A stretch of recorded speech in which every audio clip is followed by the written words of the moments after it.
हम सबके पास दिन में 24 घंटे ही होते हैं। जी। ये एक ऐसी सच्चाई है जिसे बदला नहीं जा सकता। बिल्कुल। फिर भी कुछ लोग इन्हीं 24 घंटों में मतलब कमाल कर जाते हैं, अपनी कंपनी खड़ी कर लेते हैं, किताबें लिख देते हैं, जबकि बाकी लोग अपनी टू डू लिस्ट से जूझते रहते हैं। हाँ। तो सवाल ये है कि ऐसा क्यों है? क्या ये लोग कोई सुपर हीरो हैं? या शायद उनके पास कोई ऐसा सीक्रेट है जो हम नहीं जानते। एक्चुअली जवाब हमारी आदतों और काम करने के तरीकों में छिपा होता है, ना कि किसी जन्मजात टैलेंट में। बिल्कुल। और आज हम उसी सीक्रेट पर से पर्दा उठाने वाले हैं। इसके लिए हमने ब्रायन ट्रेसी की दुनिया भर में मशहूर किताब ईट दैट फ्रॉग के एक बेहतरीन हिंदी सारांश को अपना आधार बनाया है। हाँ, ये किताब तो बहुत ही फेमस है। ये किताब काम टालने की आदत, जिसे हम प्रोक्रेस्टिनेशन कहते हैं, उसे तोड़ने के 21 तरीके बताती है। तो आज का हमारा मिशन साफ है, उन प्रैक्टिकल तरीकों को समझना जो किसी को भी अपने सबसे ज़रूरी कामों पर फोकस करने और कम समय में ज़्यादा नतीजे पाने में मदद कर सकते हैं। और इसकी शुरुआत एक बड़े ही अजीब से नाम वाले आइडिया से होती है। हाँ, ईट दैट फ्रॉग, मतलब उस मेंढक को खा जाओ।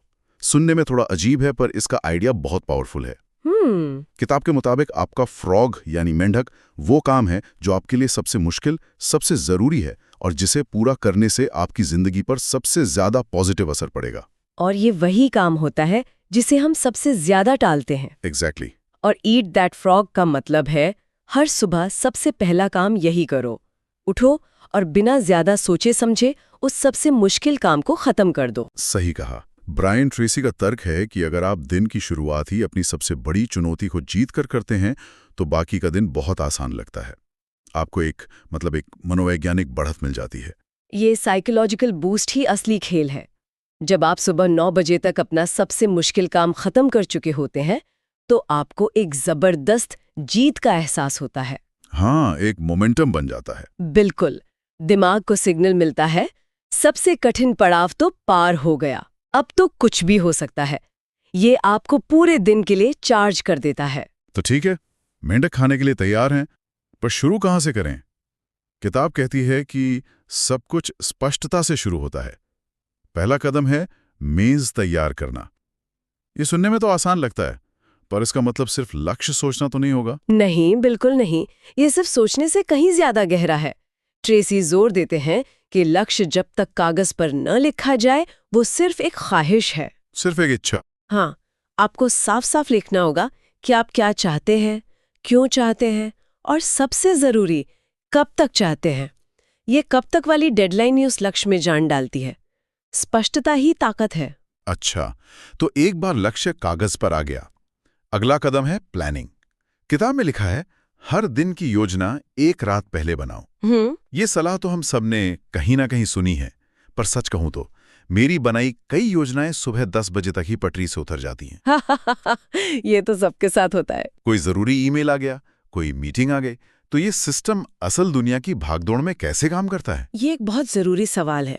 देखिए, इसका मकसद ये नहीं है कि आपका प्लान पत्थर की लकीर बन जाए। अच्छा। इसका असली फायदा मनोवैज्ञानिक है। जब आप रात को सोने से पहले अगले दिन के काम लिख लेते हैं तो आपका दिमाग रात भर उन पर काम करता रहता है। हाँ, सबकॉन्शियसली। एग्जैक्टली। आप जब सुबह उठते हैं तो दिमाग पहले से ही तैयार होता है, रास्ता साफ दिखता है। इससे डिसीजन फटीग यानी फैसले लेने की थकान कम हो जाती है। मतलब ये सोचने में ऊर्जा बर्बाद नहीं करनी पड़ती कि अब क्या करूं। बिल्कुल। रास्ता तैयार है, भले ही रास्ते में थोड़ा बहुत ट्रैफिक मिल जाए। मतलब ये हमें एक शुरुआती दिशा देता है ताकि हम सुबह भटके नहीं। और तैयारी के बारे में क्या? एक और नियम है, काम शुरू करने से पहले पूरी तैयारी करो। ये भी तो एक आम सी बात लगती है, लेकिन ये इतनी जरूरी क्यों है? क्योंकि अधूरी तैयारी ही टालमटोल की सबसे बड़ी जड़ है। अच्छा। कैसे? सोचिए, आपको एक रिपोर्ट बनानी है पर आपके पास सारा डेटा नहीं है या वो फाइल नहीं मिल रही जिसकी जरूरत है। ऐसे में दिमाग काम शुरू करने से कतराता है। हाँ, एक बहाना मिल जाता है। बिल्कुल, उसे एक बहाना मिल जाता है, चलो पहले वो फाइल ढूंढ लेता हूँ, और फिर हम किसी और काम में लग जाते हैं। पूरी तैयारी का मतलब है कि आप काम शुरू करने से पहले ही इन बहानों को खत्म कर दें। मतलब डेस्क साफ है, सारी जानकारी मौजूद है, सारे टूल्स तैयार हैं। हाँ, अब काम शुरू न करने का कोई विकल्प ही नहीं है। ठीक है, तो नींव तैयार है, लक्ष्य साफ है, योजना बन चुकी है और सारी तैयारी भी हो गई है। पर अब मेरे पास 20 कामों की लिस्ट है।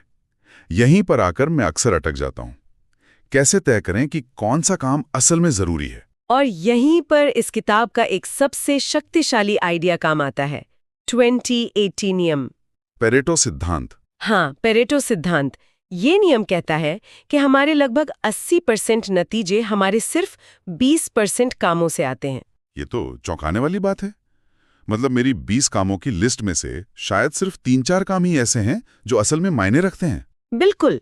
और बाकी के 16-17 काम सिर्फ मुझे व्यस्त दिखा रहे हैं। एग्जैक्टली। सफलता की चाबी उन 20% कामों को पहचानने और अपनी पूरी ऊर्जा उन पर लगाने में है। और इसी से जुड़ा एक और मजेदार कॉन्सेप्ट है जिसके बारे में किताब बात करती है। क्या है वो? रचनात्मक विलंब, यानी क्रिएटिव प्रोक्रेस्टिनेशन। क्रिएटिव प्रोक्रेस्टिनेशन, ये तो सुनने में ही विरोधाभासी लगता है। मतलब किताब हमें जानबूझकर काम टालने के लिए कह रही है। हाँ, लेकिन स्ट्रैटेजी के साथ। ये उन 80% कम महत्व वाले कामों को जानबूझकर टालने की कला है। अच्छा। ताकि आप अपने सबसे जरूरी 20% कामों के लिए समय और ऊर्जा बच सके। ये प्रभावी ढंग से ना कहना है। मतलब हर छोटी मोटी मीटिंग में जाना, हर ईमेल का तुरंत जवाब देना, इन कामों को टालना चाहिए। बिल्कुल, ताकि आप अपने असली फ्रॉग पर ध्यान लगा सकें। ये तो सोचने का पूरा नजरिया ही बदल देता है। और इस प्राथमिकता को और आसान बनाने के लिए ABCD मेथड दिया गया है। ये काफी प्रैक्टिकल लगता है। हाँ, यह एक बहुत ही सरल लेकिन असरदार तकनीक है। आप अपने सभी कामों की सूची बनाते हैं और हर काम के आगे A, B, C, D या E लिखते हैं। A का मतलब है मस्ट डू, यानी ये आपके फ्रॉग हैं, इन्हें ना करने के बुरे नतीजे होंगे। B का मतलब है शुड डू, यानी करने चाहिए, पर A जितने जरूरी नहीं। और C है नाइस टू डू, मतलब कर लें तो अच्छा है, ना करें तो कोई खास फर्क नहीं पड़ता। और फिर आते हैं D और E। D यानी डेलीगेट, वो काम जो आप किसी और को दे सकते हैं। हाँ। और E यानी एलिमिनेट, वो काम जो आप लिस्ट से हटा ही सकते हैं क्योंकि वो पूरी तरह से गैर जरूरी हैं। लेकिन मुझे लगता है कि इस मेथड का असली जादू सिर्फ लिस्ट बनाने में नहीं है। नहीं, असली चुनौती तो उस नियम को मानने में है जो कहता है कि जब तक आपका A1 काम पूरा न हो जाए, आप B या C काम को हाथ भी नहीं लगा सकते। आपने बिल्कुल सही पकड़ा। यही तो वो जाल है। हमारा मन तो करता है कि पहले 4-5 आसान C काम निपटाकर अच्छा महसूस कर लें। हाँ, और उसे कहते हैं प्रोडक्टिव प्रोक्रेस्टिनेशन। जब आप गैर जरूरी काम करके व्यस्त और प्रोडक्टिव महसूस करते हैं, जबकि असल में आप अपने सबसे जरूरी काम को टाल रहे होते हैं। अच्छा, तो ये मेथड हमें उस जाल में फंसने से रोकता है। बिल्कुल, ये आपको बेरहमी से प्राथमिकता तय करने पर मजबूर करता है। ठीक है, तो हमने योजना बना ली, सबसे जरूरी एक काम भी पहचान लिया। अब उस बड़े डरावने फ्रॉग को खाने का समय है। लेकिन अगर वो फ्रॉग बहुत बड़ा हो तो? मान लीजिए किसी को एक किताब लिखनी है या कोई नया बिजनेस शुरू करना है। ये काम इतने बड़े होते हैं कि समझ ही नहीं आता कि शुरू कहाँ से करें। ये एक बहुत आम समस्या है और इसके लिए किताब 2 बेहतरीन तकनीकें बताती है। पहली, एक बार में एक तेल का बैरल। एक तेल का बैरल? हाँ, इसका मतलब है कि आप उस विशाल काम को छोटे छोटे मैनेजेबल हिस्सों में तोड़ दें। आपको पूरा पहाड़ एक बार में नहीं चढ़ना, बस अगला कदम उठाना है। और दूसरी तकनीक का नाम मुझे बहुत पसंद आया, सलामी स्लाइसिंग। हाँ, जैसे आप पूरी सलामी सॉसेज एक बार में नहीं खा सकते, वैसे ही आप उसका एक पतला सा टुकड़ा काटते हैं। इसी तरह किसी बड़े काम को शुरू करने के लिए उसका कोई भी एक छोटा सा हिस्सा चुनें और बस 10-15 मिनट के लिए उसे करें। अच्छा। अगर किताब लिखनी है तो बस पहला पैराग्राफ लिखने का लक्ष्य रखें। अगर बिजनेस शुरू करना है तो बस कंपनी के नाम के 10 आइडिया लिखें। ये तो दिमाग को धोखा देना जैसा है। आप काम को इतना छोटा बना देते हैं कि उसे न करने का कोई बहाना ही नहीं बचता। बिल्कुल, अक्सर शुरुआत करना ही सबसे मुश्किल हिस्सा होता है।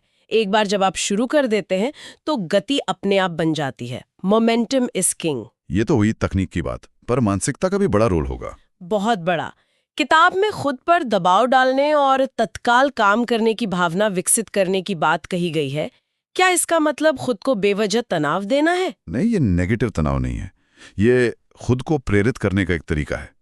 खुद पर दबाव डालने का मतलब है अपने लिए डेडलाइन तय करना और उन्हें एक चुनौती की तरह लेना। मतलब बाहरी बॉस के दबाव का इंतजार करने के बजाय आप खुद के बॉस बन जाते हैं। एग्जैक्टली। और सेंस ऑफ अर्जेंसी का मतलब है तेजी से काम करने की आदत डालना। काम को फैलाने के बजाय उसे तुरंत करने की मानसिकता अपनाना। एक्शन ओरिएंटेड बनना। और जब काम शुरू हो जाए तो आज की दुनिया में सबसे बड़ी चुनौती है ध्यान बनाए रखना। उफ, सबसे बड़ी। हमारा फोन हर 2 मिनट में बजता है। मल्टीटास्किंग के बारे में किताब का क्या कहना है? मुझे लगता है इस पर वो काफी सख्त होगी। बहुत सख्त।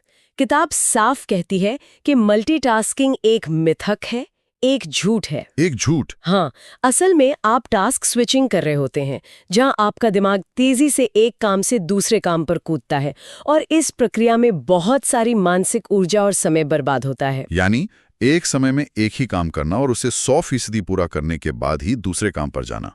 ये सुनने में जितना आसान लगता है, करने में उतना ही मुश्किल है। मुश्किल है, लेकिन जरूरी है। ट्रेसी इसके लिए टाइम ब्लॉक्स बनाने की सलाह देते हैं। Time blocks? हाँ, अपने कैलेंडर में 90 मिनट या 2 घंटे का समय ब्लॉक करें। उस दौरान अपना फोन बंद कर दें, सारे नोटिफिकेशंस बंद कर दें और सिर्फ अपने फ्रॉग पर काम करें। इसे ही आजकल डीप वर्क कहा जाता है। बिल्कुल। आपकी एकाग्रता आपकी सबसे बड़ी संपत्ति है और टेक्नोलॉजी उसका सबसे बड़ा दुश्मन बन सकती है। हाँ, टेक्नोलॉजी पर किताब में एक पूरा चैप्टर है। वो इसे 2 धारी तलवार मानती है ना? बिल्कुल। एक तरफ टेक्नोलॉजी हमें व्यवस्थित रहने में मदद करती है, लेकिन दूसरी तरफ सोशल मीडिया, न्यूज़ अलर्ट्स और अंतहीन नोटिफिकेशंस हमारी एकाग्रता को लगातार तोड़ते हैं और हमें कम महत्व के कामों में उलझाए रखते हैं। हाँ, यहाँ पर अनुशासन ही एकमात्र रास्ता है। टेक्नोलॉजी को अपना मालिक मत बनने दीजिए, आप उसके मालिक बनिए।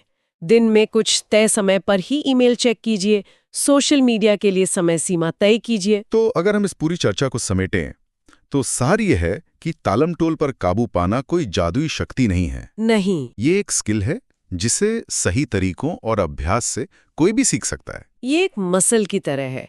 आप इसे जितना ट्रेन करेंगे, ये उतनी ही मजबूत होगी। आज की बातचीत से जो मुख्य बातें निकल कर आई हैं, सबसे पहले स्पष्टता।